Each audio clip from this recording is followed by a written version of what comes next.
What is up, IDP Army? It is your man, Jordan Rains. We are back again. We have week 10 in the books. A little late this week, but we are going to go over our week 11 waiver wire targets, kind of recap week 12 or week 10, talk about how things went, get you guys updated on the channel, on the show, on the brand, what's going on with the fantasy football. Hopefully, you are headed towards the playoffs, but if not, we can help you right the ship here on the IDP Army podcast. Let's get it cracking. Check the mic and make sure it sound right, boys.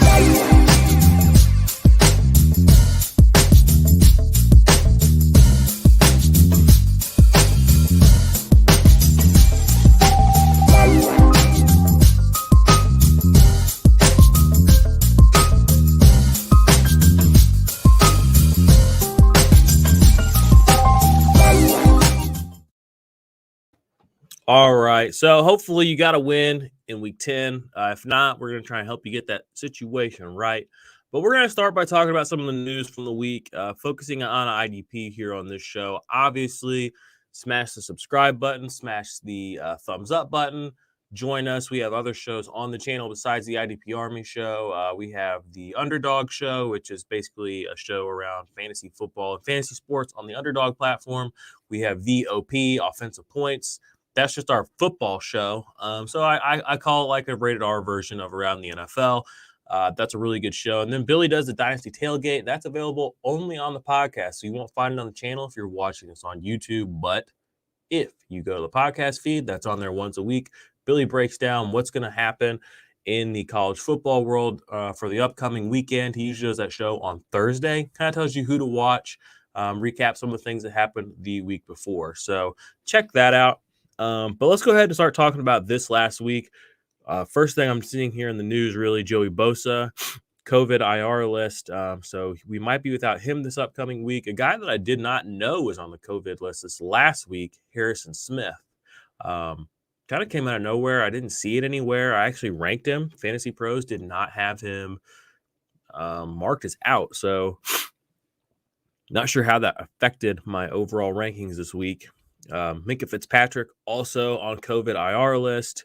So we have a situation there. TJ Watt had an injury. If you watched that Steelers game, which ended in a tie, which was very weird, you saw that TJ Watt had a knee injury. It looked really, really bad. They said it came back negative for major structural damage, so no tears.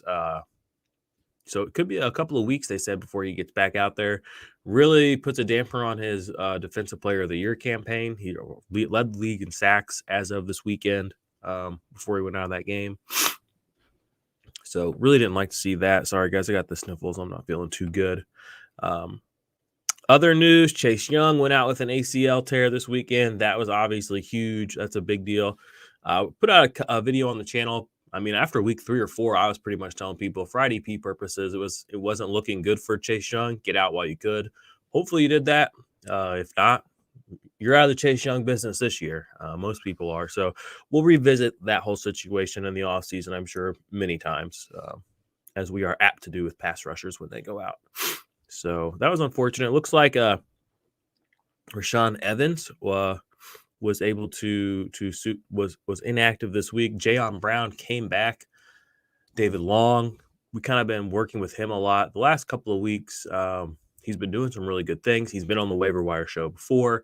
Jayon Brown now is a guy that's coming back into the fold. So if he's on your waiver wires, you're going to want to check for him. So, all right, let's see. Any other big news over the weekend? Let's just talk players. Devin White went nuclear this week. 2 sacks, I believe it was 18 tackles. It was an obscene stat line. Over 50 points for the week. Actually, here, I think I can pull this up. Let's add this to the stream. Here we go. Linebackers this week, 52 points this week, 18 tackles, 3 quarterback hits, a sack. Just a crazy game from Devin White this week. The second linebacker on the week, Eric Kendricks, had almost 20 full points less than him, just shy of that, 19 fewer points. Shaq Thompson had himself a nice week too. But I really just want to talk about Devin White. Now, a lot of people have been disappointed with these numbers, this year. He's only eclipsed 20 points once this season before week 10. That was in week 7. You can see that here. But when you have upside like this to be the number one defensive player on the week, and we've known Devin White has that, and you could kind of see it happening. 10 tackles the week before, 10 tackles the week before that. Things were kind of picking up for him. We know he's been getting the blitzes. All I can say is that I'm really hoping that the second half of the season looks like the second half of last season for him, where he did have a lot of pass rushing success. He did have a lot of tackles for loss, and he won people leagues. He won me my week this last week. I know a couple of weeks ago on the channel, I told some of y'all that I had traded James Robinson and Henry Ruggs for Devin White. I got some flack for that. It was in Dynasty. I said, you know what? I believe in this trade. I think this is going to be good. Devin White helped win me this week. James Robinson's been out. Henry Ruggs is gone. Sometimes you just have to make moves. If there's a buy low window, just go in there and get him. But Devin White, I wanted to bring him up. Massive week. Also wanted to bring up Jamal Adams. It's funny. Everyone's like, oh, he's not going to have an interception this year. He's been the butt of every joke. But Jamal Adams got literally the most premium interception that the NFL has to offer. An Aaron Rodgers red zone interception. Okay, there isn't a better interception to get in the NFL, unless maybe it's in the postseason and you win the game. All right, so kudos to him. Had a 29-point game, week winner for a lot of people. DB1 on the week. You love to see that. 10 tackles the week before that, 11 this week. He's still a strong safety. He's still doing numbers. Again, I'm really just hoping that these players who I did have ranked very highly, who started off slow, we still have half a season left, more or less, a little less, but more or less ahead of us. So it was good to see get right games from two guys who have been subpar this year based on where you probably drafted them. So wanted to bring them up quickly. Actually, while we're already in here looking at these, let's just go ahead and talk about the overall players of the week. My studio is set up a little bit different. That's why if you're looking at the camera and I'm looking up, I moved some screens and stuff around, but Jimmy Ward had a great game, 2 interceptions of the Golden Boy out in LA. Not Jared Goff, the new Golden Boy, Matthew Stafford. Big game for him. They destroyed the 49ers, destroyed the Rams. Sean McVay immediately fires his defensive coordinator. I don't think that was the problem, but whatever. Jordan Poyer, another big week. Taylor Rapp had a sack, had a big week. It's a lot of the guys that you would expect. I do want to highlight Javon Holland had an amazing week. He looks like he's going to be a star for IDP, a star for the NFL. Interceptions, not really there for him yet. He had one a couple weeks ago, but the big plays they're kind of spotting around. He has a sack here, interception there, a couple of tackles for loss. He's playing all the snaps. As a rookie to go out and beat out some veterans the way he has done, wheels are up. So big week for him. He's been highlighted on the waiver wire show recently. Hopefully you picked him up. This is a guy that has not really been talked about enough on this show, but I do want to bring him up today. Jalen Thompson. Budda Baker just has not been producing the way that we kind of are used to him producing. But that has opened things up for other players on this team to be fantasy viable. Jalen Thompson being that player right now. He's having a pretty good season. 9 tackles this last week, had an interception, 6 the week before, 10 the week before that. He's a solid player. He's going to keep getting the reps. He does have a bye coming up, so maybe, you're not running to get him on the waivers. But as things are happening and as the season is progressing, you're going to want to find these players, a young player too in Dynasty. If he's out there, just make sure he's not just floating around free for all. We do have some injuries to some bigger names. We've been missing some time with Jesse Bates has gone out this year. Who am I thinking of? Peppers is gone for the year. I mean, defensive backs do pop up getting hurt, so it is always good to have a guy like this around. Antoine Winfield had a good week. Kyle Duggar is having a crazy season. Look at these numbers. Since week 6, 25 points, 10, 4. Okay, not great, but then he's back up 24 points. I mean, Kyle Duggar is kind of a stud right now. 25 years old, a little older for a second-year player, but wheels up for Kyle Duggar, having a great season right now. So I won't go over every single player here, but I do want to bring up one final player. That is Cameron Bynum. This is the guy who came in and played for Harrison Smith. I was kind of not really on to him coming into the week. I heard a little buzz about him, but again, they're not seeing the reports that Harrison Smith was going to miss time or just not being aware, which that's on me. I should have been a little bit more tuned in, but the spots I usually look at, I didn't see anything about it. He was a great play this week, and if he's still not off the COVID list next week, he's going to be a great play this next week too. And he may have even played himself into a larger role going forward. He played a few snaps beforehand, but he's done very well coming in and taking over that role. Having a sack this week, an interception last week. I mean, it's almost like you don't notice Harrison Smith's gone, but that's not true because Harrison Smith's the boss. So let's take a look at the defensive line. Now, defensive line on here, some of them are linebackers are eligible as well, so they won't all be on here. Jeffrey Simmons, this is his second monster week in a row, 29 points this week, 37 last week, multiple sacks. Not something I'm going to expect, but at the same time, he does get Houston next week, so I am anticipating a nice game there. Week 14, he gets Jacksonville. Week 16, San Francisco. Week 15, he gets Pittsburgh. These are not games that I don't want him on. You know what I mean? So if Jeffrey Simmons is still on your waiver wire because he's a defensive tackle, go get him. And if you're in a defensive tackle league, specific league, you should be doing anything and everything to get this guy on your team because he's going to be a game wrecker for a while. Let's see here. Any other players here I want to harp on? Nick Bosa, I mean, he had a late sack in that game. He had another sack called back because of a penalty. Wasn't really his fault. Quietly having a really good year. No one's talking about. Two sacks 2 weeks ago. Sack. I mean, he has a lot of sacks this year. I don't really know why. No, I do know why. He's not getting as gassed up as he usually does or has a couple of years ago because the 49ers are losing right now. So that's why his name's not in everybody's mouth.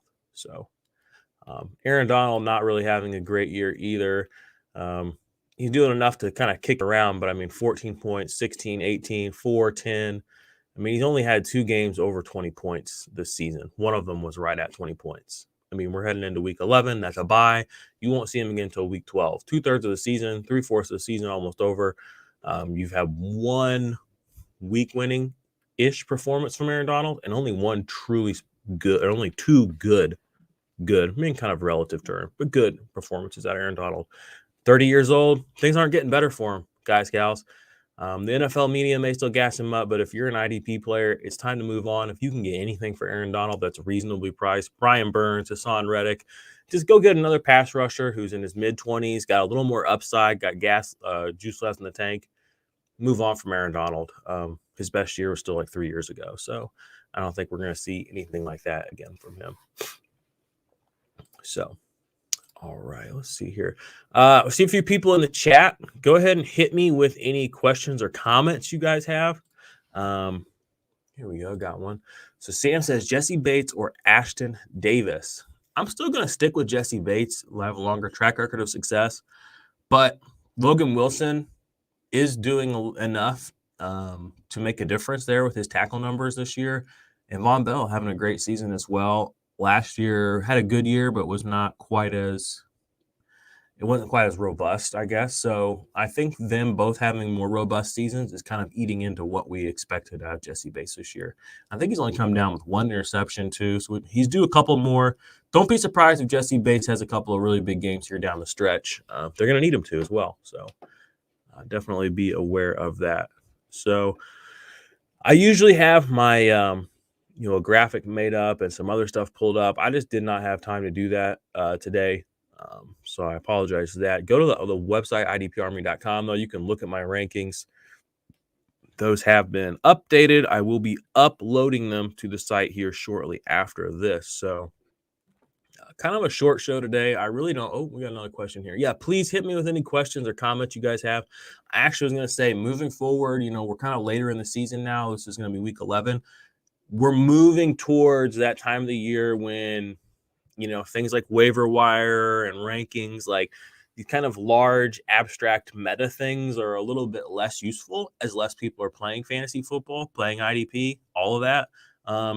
So I want to be more hands-on. I want to be more answering direct questions. If I see questions on Facebook, Twitter, the Discord, I'm going to try to bring those forth to the channel, use them more for content. People that are here in the chat right now, I appreciate that. Thank you for being here. I'm going to answer those questions. Those are usually some of the best content that we have because that's really actionable stuff. It's rankings are every player. This is a list, but we all know we don't have every player available to us on our bench. We only have what we have. So it really does come down to who should I play, and you kind of have to know people's variables for that. So next week, and going forward for the next few weeks, and into the offseason, videos will change in their format and their layout, but the content's still going to be good, still going to be doing what I can for y'all. If you're not part of the Patreon, join that. Our Discord, like our lowest membership, it's like $3. You get into our Discord. There's over 100 people in there. Everybody's IDP head, all talking IDP all the time.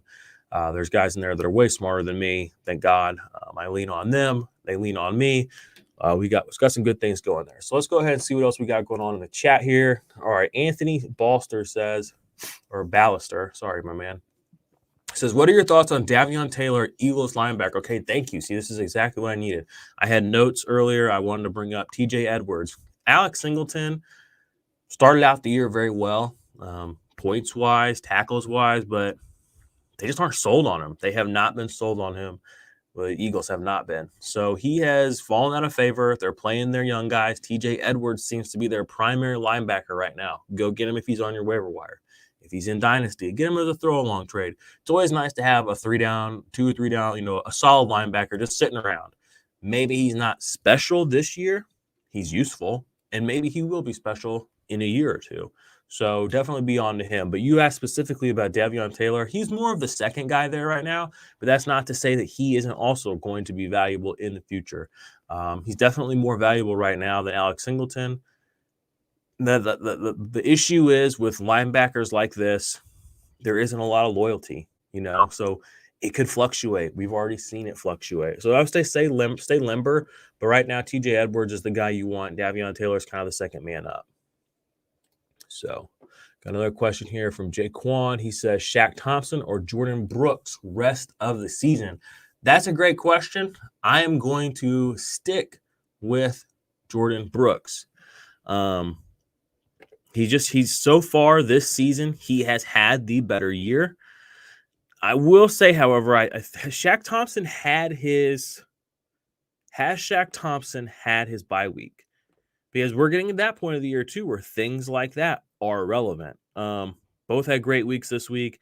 26 points for Shaq Thompson, 25 points for, let me see if I can just pull this up for you guys to look at. 25 points for our guy, Jordan Brooks. All right, let's see what Brooks is. All right, bye week's already gone for Brooks. So we're looking at Arizona, Washington, San Francisco, Houston, LA. Love all those matchups. So nothing not to like there. Let's take a look at Thompson, rest of season. Remember, Thompson did not play a full complement of snaps this week. Why isn't this loading? But he did still get home for a sack, had a big game. Oh my goodness, what's going on? My Sleeper's going crazy, y'all. Shout out to Sleeper. That's still our platform of choice. I'm sure somebody in the comments will be like, see, Sleeper spazzed out. It's not any good. Wrong. It's amazing. Oh, wow. Yeah. Bye week coming up for Shaq Thompson, and it's in a pivotal week, week 13. That's a difference maker, all right?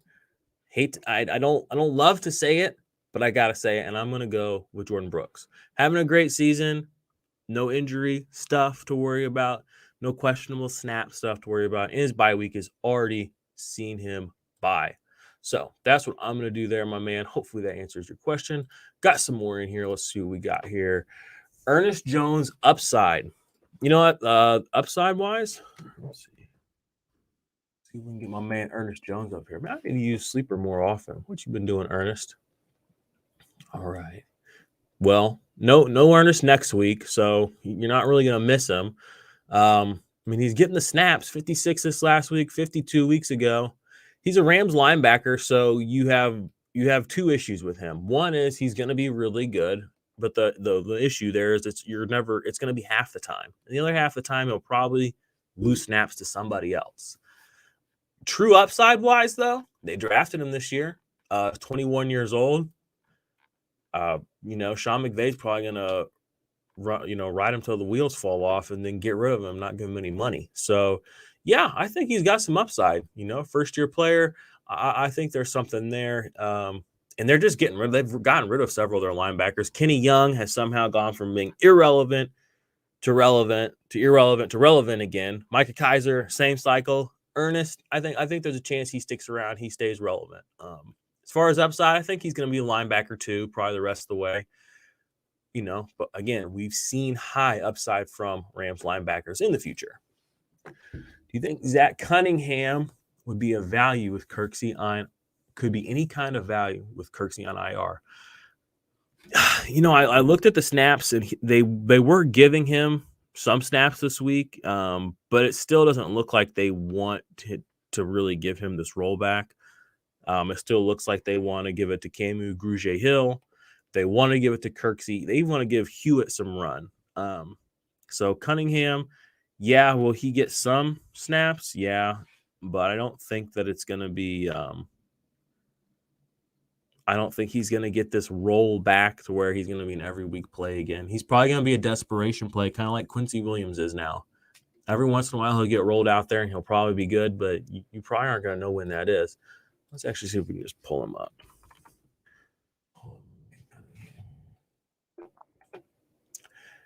Yeah.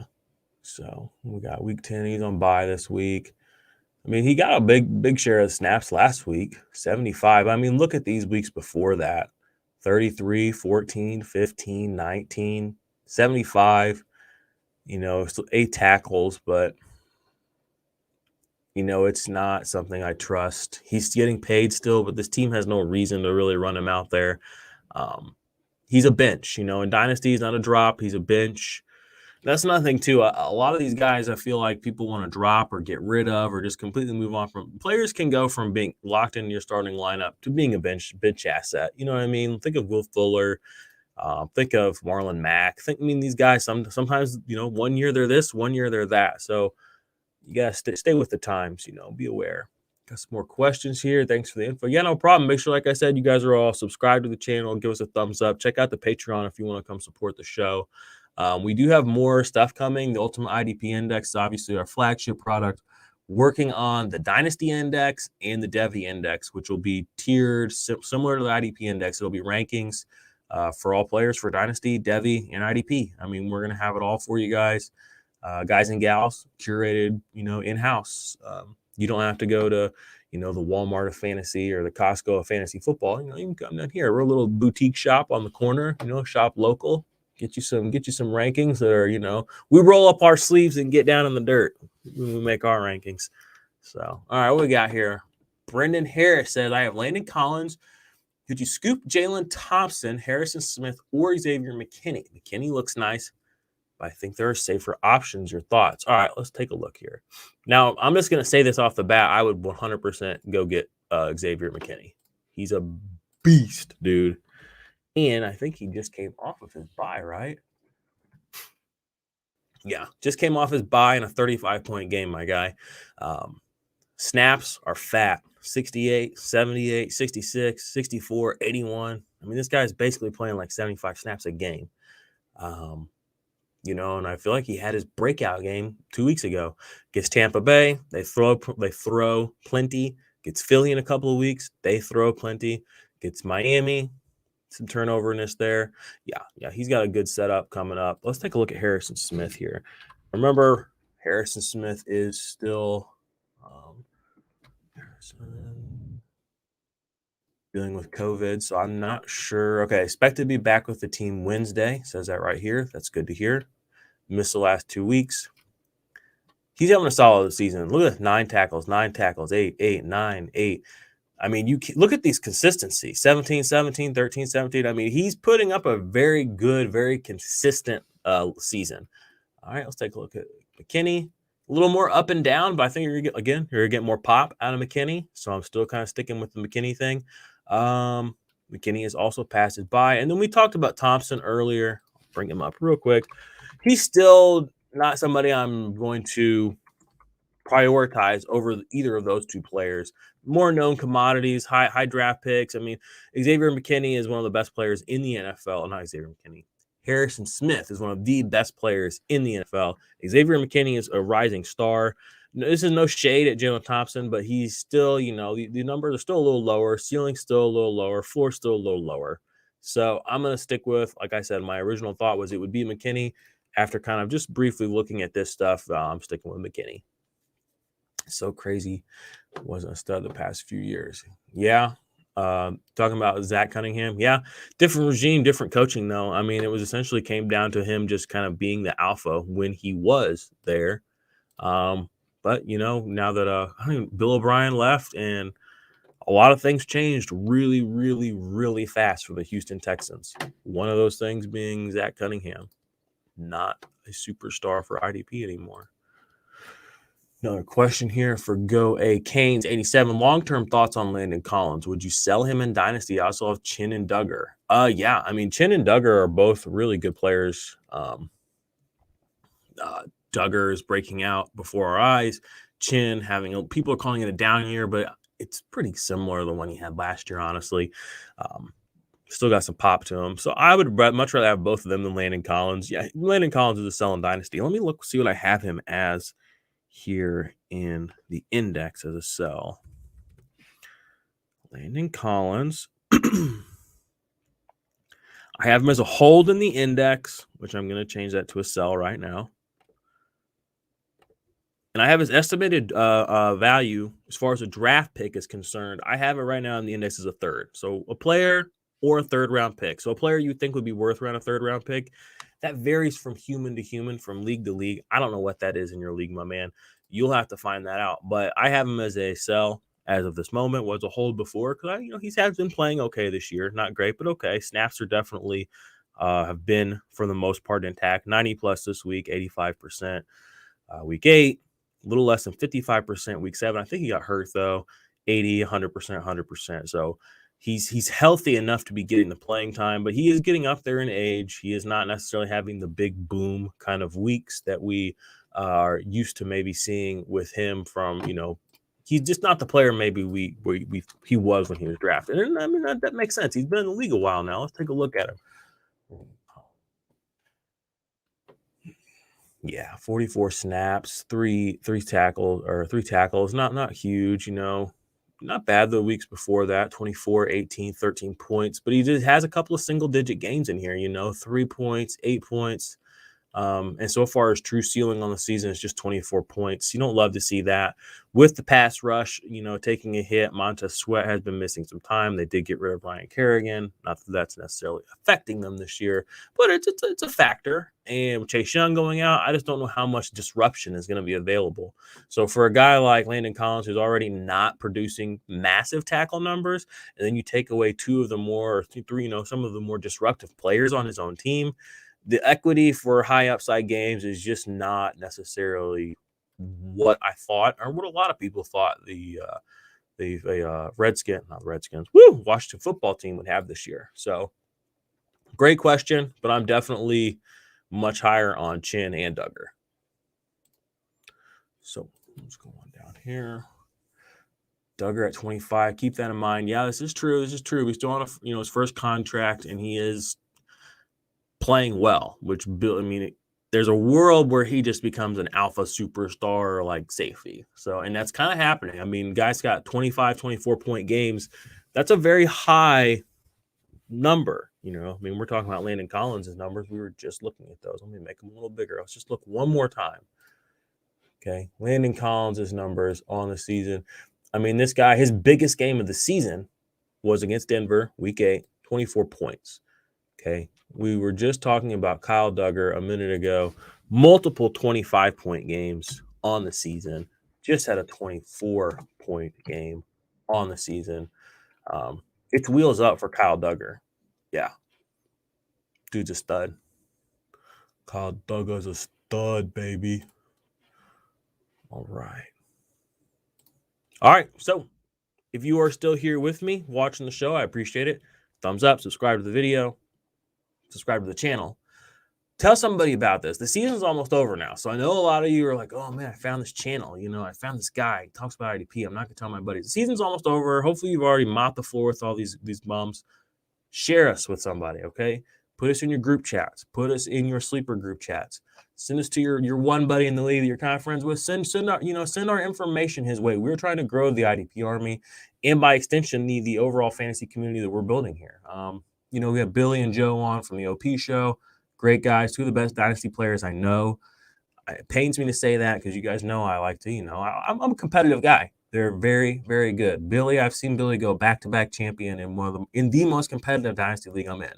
Billy's been back-to-back champ. So that's no easy task, and everybody knows that. So those guys are legit. Listen to what they have to say about dynasty and football. They give very actionable, useful advice. They're not stuck behind a spreadsheet talking in vague generalities or sort of complex plus EPA stuff. They just say, go get this player, get rid of this guy, drop this guy, move away from me. It's very useful, the kind of stuff that real people take in. That's what we want to be here. We got some more people coming on soon. Check out the Futurist. He's going to be helping us out. Check out Duchesne's. He has the Terrestrial Takes Pod. Follow Semi-Pro Fantasy on Twitter. That is our overall brand. That is going to be like our parent company of the network of all the guys that we got doing other stuff for us. And next year we're taking off. I mean, it's really kind of happening for the channel. Thanks to you, the viewer, the listener, everyone on the podcast feed. Big shout out. We started out as a podcast. I remember when the YouTube channel had like 13 people watch it. We got 13 views on one of these videos. I was so excited. I think there's like 13 people watching right now. So we've come a long way. We still have a long way to go. I'm just very thankful and very humbled to be in a situation where I'm starting to help other guys up in the industry. I'm starting to understand what it means to be a leader, have a platform, have something to say worth saying and sticking to it. People come in and out of the fantasy industry all the time. Guys come in, they do it for a year, 2 years, start 20 different podcasts, and then they leave. They're not really invested in what they're doing. They're not invested in you. They're not invested in building something, a brand, a legacy in a way, in a sport. It's a game about a game about a game. But there's a competitiveness in that too. And we want to win it all, here at the IDP Army. We want to be known as, high quality, fight to the bitter end, active, the people in your dynasty leagues, the people in your fantasy leagues that you look up to, that you like interacting with. That's what we want the IDP Army to be. So if that's you, stick around. We appreciate you. Like I said, the show's going to take a little bit different kind of turn as the season gets more nitty gritty. As we have to start making those tough decisions. We got to start trading away those superstars, gearing up for dynasty season. We got to start taking some, taking those L's. I hate to say it, but if you're in a 12-man league, 11 of you are going to lose. That's tough. That's a hard to swallow pill. All right. But we want to get you out of here with a couple of W's. We intend to do that. We're going to do everything in our power to do that. And yeah. If you're not new to the show, I usually go on like a 5-minute rant at the end of the show, just rambling on about how much I love you guys. So, Kyle says, I found you early in the season. I'm 7-3 this year. That's dope, my guy. This is my third year in IDP and by far the best. I remember taking Kyle Fuller 2 years ago in the 8th round. Haha, you have definitely helped. Yeah, my man. That's the other thing too is IDP is it's tough. There's not a lot of people doing it. I say I'm the best at it, and people, kind of roll their eyes, but I'm like, I look around and I'm like, show me someone that's doing more, doing better. I don't see it. We lost a guy this week. He just quit. I'm done making IDP content. We're not the same. We never were the same. Okay. We're just getting started. Okay. We're going to keep going up. So appreciate you, IDP Army. I'll be back in a couple of days. Actually, what is today? Tuesday. I'll be back tomorrow night. So if you're around tomorrow night, 8 Eastern, 9 Eastern, me and Dave Kluge will be doing an underdog draft. We might do that with some of the people from the channel or on the Twitter streets. So keep an eye out. Might drop the link out there for that if you want to be in on one of the shows on the channel. If you want to play Underdog, click the link in the description. They got a $100, up to $100 first-time deposit bonus. Gives us a little kickback here so we can pay the guys, pay the bills. All that good stuff. So, all right. I guess that's it for me. Until later this week, tomorrow, shalom. Check the mic and make sure it sound right, boys.